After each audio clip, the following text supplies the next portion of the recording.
సీతమ్మ ఏం జరుగుతుంది? సీతమ్మకు డైరెక్ట్ రాముని ఒక్కనిచ్చి పెళ్లి చేస్తారా? జనకుడు స్వయంవరం జరుగుతుందా లేదా? స్వయంవరం అంటే అర్థమైంది, ఒక 100 మందిని పిలిపించి నిజంగా తండ్రికి బిడ్డ మీద ప్రేమ ఉంటే, ఇక అమ్మ నీకోసం 100 మంది వరుణులు తెచ్చినా దీంట్లో నీకు నచ్చిన సెలెక్ట్ చేసుకో బిడ్డ అని చెప్తే తండ్రి గొప్పడవుతారు. అవునా కదా? ఈ వెయిట్ లిఫ్టింగ్ పోటీ పెడతారా? ఆ శివధనుసు వాడిని ఎవరితాడు నా బిడ్డ ఎత్తుకొని పోరాడు. ఇది తప్ప కదా? ఇది స్వయంవరం అంటే సీతమ్మకు అక్కడ నచ్చినటువంటి వ్యక్తిని చూస్ చేసుకునేటువంటి అధికారం ఉండదా? చెప్పాలా? ఉండదా? మనకి బాణం ఓడిన పడితే హాని లెక్కం చేసుకునేది. మన ఇది ఏమని రాశారు రామాయణంలో? శివధనస్సు చేత పట్టుకొని ఆడుకునే ఆ సీతమ్మను. చిన్నప్పుడు ఆ శివధనస్సును పట్టుకుని ఆడుకునేదట. శివధనస్సు అంటే ఏంది? సీతమ్మ వారు ఆడుకునే ఒక బొమ్మ. ఏంది? సీతమ్మ వారు ఆడుకునే ఒక బొమ్మ. చిన్నప్పుడే సీతమ్మ ఆడుకునే బొమ్మని పెద్దగా అయిన తర్వాత ఈ బొమ్మ పడితే ఆ దాన్ని లెక్క చేసుకోవాలని చెప్పన్నాడు జనకుడు. ఇది పూర్తిగా నేరమా కాదా? ఆయననే రాస్తున్నాడు వాల్మీకిలో రామాయణంలో. ఏమని?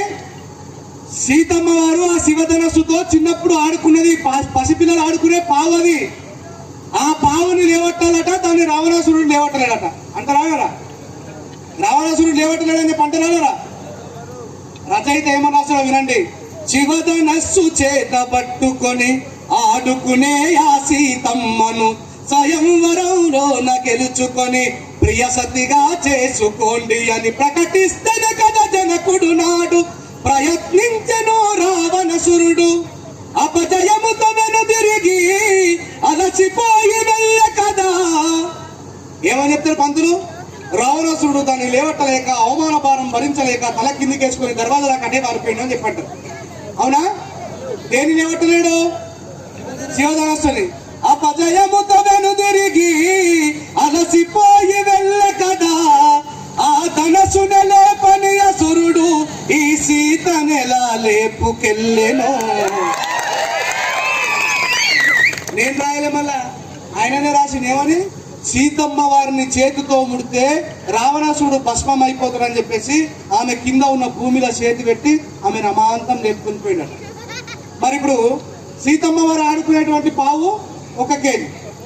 ఎంత కదా? చిన్నపిల్లలు ఆడుకునేది 1 కేజీ కంటే ఎక్కువ బరువుంటుందా? 1 కేజీ. ఆ అమ్మవారంతా 45 కేజీలు అనుకుందాం. మరి 1 కేజీ లేవట్టున్నాడు. నువ్వే రాసినావు కదా మరి 45 కేజీలు లేవట్టుకుని పోయినా రాసిందా లేదా? ఇట్లా ఒక్కొక్కటి మీరు చదవాలి. చదివితే దాంట్లో ఉన్నటువంటి ద్రోహము, దాంట్లో ఉన్నటువంటి కుట్ర, దాంట్లో ఉన్నటువంటి కంది మొత్తం కూడా మీకు బయటకు ఏర్పడుతుంది మిత్రులారా. రాముడి కృష్ణుడు రహస్యాలు అనే పుస్తకాన్ని రాస్తాడు బాబాసాహెబ్ అంబేద్కర్ గారి దేశంలో. బాబాసాహెబ్ అంబేద్కర్ ప్రశ్నిస్తాడు రాముడి కృష్ణుడు రహస్యాలు అని. మీలో ఎవరన్నా నన్ను ఇంటికి భోజనానికి పిలిచిందనుకో, నేను ఇంటికి వచ్చి భోజనం చేసి బయటకు రావాలి, కానీ ఆ పక్క బాత్రూంలో స్నానం చేస్తున్నా మీ చెల్లెతో సెల్ఫీ దిగుతా అంటే ఊరుకుంటారా? ఈ విమానం మొత్తం మొగలా లేదా? మరి యాదవుల ఇంటికి బ్రతకడానికి పోయిన శత్రువుడైనటువంటి శ్రీకృష్ణుడు గొల్లబొమ్మలతో ఏం చేస్తాడు? పాపం వాళ్ళు పోయి స్నానం చేస్తూ ఉంటే అలా బట్టల మొత్తం దాచబెట్టుకున్నాడు. ఇట్లా చెప్పుకుంటూ పోతే ఈ దేవుళ్ళ యొక్క కుట్రలు కుతంత్రాలు 1 కాదు 2 కాదు మిత్రులారా. అందుకే నేనేమంటున్నా, ఈ రాముని మొక్కకుండా ఇంకో దేవుని మొక్కమని అన్నానా? లేదు, అంబేద్కర్ని మొక్కమని చెప్పినా. ఎవరిని మొక్కమంటున్నా? మీ తల్లిదండ్రుల్ని మొక్కండి, తోటి వ్యక్తులను ప్రేమించండి, సమాజాన్ని గౌరవించండి. ఈ దేశంలో జాతీయత భావాన్ని పెంచి పోషించాలంటే బాబాసాహెబ్ అంబేద్కర్ గారు ఒక్కరే మార్గము, ఎవరి వల్ల కూడా కాదు మిత్రులారా. ఎందుకంటే బాబాసాహెబ్ అంబేద్కర్ రాసిన భారత రాజ్యాంగం ప్రథమ పీఠికలో ఏమని ఉంటది? భారతదేశం నా మాతృభూమి, భారతీయులందరూ నా సహోదరు అని ఉంటది. మిగతా ఏ గ్రంథాల్లో కూడా సమానత్వం లేదు. ఏమన్నాడు భగవద్గీతలో? ఎస్సీ ఎస్టీలు కనిపించిందా? ఏమంటుడు? బ్రహ్మ తల నుంచి పుట్టినాడు బాపునుడు, ఉదాల నుంచి పుట్టినాడు క్షత్రియుడు, గురువుల నుంచి పుట్టినాడు వైశ్యుడు, పాదాల నుంచి పుట్టినాడు శూద్రుడు.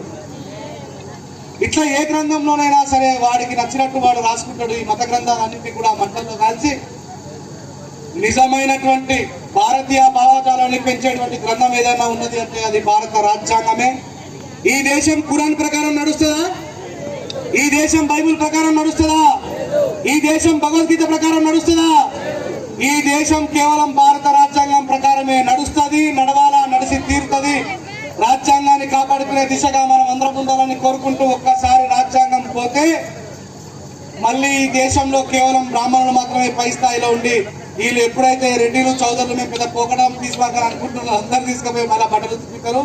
ఆ విషయం వాళ్ళకి అర్థమైతలేదు. ఆ జ్ఞానవంతులైనటువంటి మనమే ఈ దేశాన్ని కాపాడడంలో ముందుంటాం, ముందుండాలని చెప్పి తెలియజేస్తూ, బాబాసాహెబ్ అంబేద్కర్ గారి యొక్క ఆలోచన విధానంలో మీరందరూ ముందు సాగాలని కోరుకుంటూ, ఈ మత గ్రంథాల్లో ఉన్నటువంటి మర్మాన్ని తెలుసుకొని భారతదేశంలో జాతీయత భావజాలాన్ని పెంచి పోషించాలంటే భారత రాజ్యాంగం ఒకటే శరణ్యం అని చెప్పి తెలియజేస్తూ, పుస్తకాలు చదవండి. అక్కడ ఒక పుస్తకాల స్టాల్ ఉన్నది. ఒక బీరు తాగుడు బంద్ చేస్తే 2 పుస్తకాలు కొనుక్కోవచ్చు. ఆ పుస్తకం చదువుకుంటే జ్ఞానం వస్తుంది. ఎవడన్నా ప్రశ్నించారే ఏం సంగతి రా బాగా మాట్లాడుతున్నావు అంటే అసలు నీ సంగతి ఏంద్రా అని చెప్పాడు కదా. అవునా కదా? ఇంకా ఏమ్రా అంటే చేతులు కట్టుకునే ఉన్నావా? ఈ దేశంలో మేము కూడా భారతదేశంలో లేవని చెప్పి నిలబడతాము. మేము కూడా ఈ భారతీయులమని చెప్పి నిలబడే రోజు రావన్నా అవుతా.